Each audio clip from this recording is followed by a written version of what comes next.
Okay, so it's been God knows since the last time I've dry fired. Dry firing at home is very important and is something you should never neglect. It's obviously not as much fun as live fire, but it is definitely something that I don't even have to be the person who tells you how important dry fire is. Better instructors, much more accomplished world champions will tell you how important dry fire is to you. So, my top 5 super basic dry fire drills that you can do at home without a shot timer, a belt, or dummy ammunition. Or spare magazines, basically.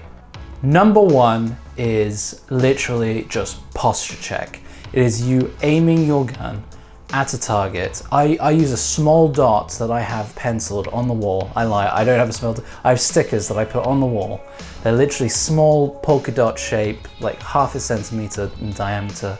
And I stick them against the wall and I point my pistol at it. And I point at it for a good minute. And then I reset and I point at it for another good minute. This helps with your posture.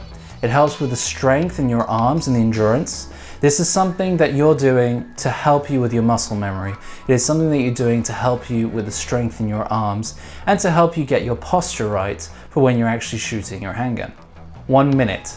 You can make this 2 minutes, you can make this 3 minutes. I think 1 minute is good enough. If you do 5 reps of 1 minute, even better. I think reps will be more important than the duration of which you are holding the gun. But the idea there is to just make sure your posture is correct, make sure the strength is there for your arms, and if not, you'll start to realize that and you can focus on that, because one thing you want to make sure is that you keep your sight picture on that dot for the entire length of that 1 minute. If it wavers, if it gets tiresome, that's something you need to do strength training on. If it's not an issue, then perfect. You just need to practice that so you've got good muscle memory on when you do the draw. Okay, number 2 is basically a continuation from number 1. Number 2 is not you focusing on keeping your arms and your hands and your posture steady. It's actioning that posture, and that is pulling the trigger. So if you've got an action air pistol, make sure you have a magazine that has no ammo or gas in it. If you've got a real handgun, basically don't have ammo in it, obviously, you're dry firing, but it's worth trying to make sure that your handgun is the same weight as it would normally be if it's loaded. So that's maybe not possible, but if it is possible, try and make that so it helps with your strength. It helps with position 1, to be honest. So for number 2, make sure that's possible, and if not, just make sure you can reset that trigger. So if it's a striker fired, you're gonna operate the slide. If it's hammer fired, you're just gonna have to depress the hammer again. So for this drill, all you have to do is take that posture, get that ready position, and just pull the trigger. And what you're looking for is to make sure that your sight picture is still aligned with the dot after you pull the trigger. You're trying to correct any issues with your trigger control. So if the sight is wavering to the left, you're squeezing the trigger. If it's going to the bottom right, you're anticipating the shot. If it wiggles about, it's probably a strength issue and your grip is it's not secure enough.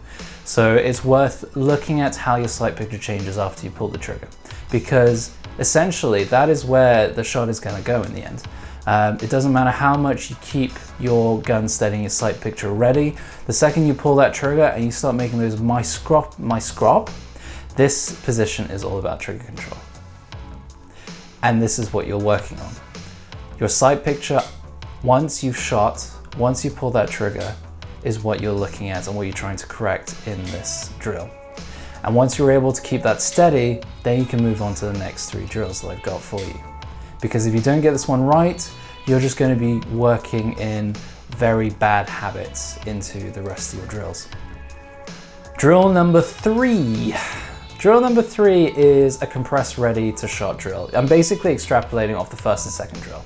So third drill, you start at compress ready. From compress ready, you draw your gun to your sight picture and you fire. That's basically it. And you do that repetitively onto that small dot that you've got on the wall, or whatever IPSC target you have or normal target that you have.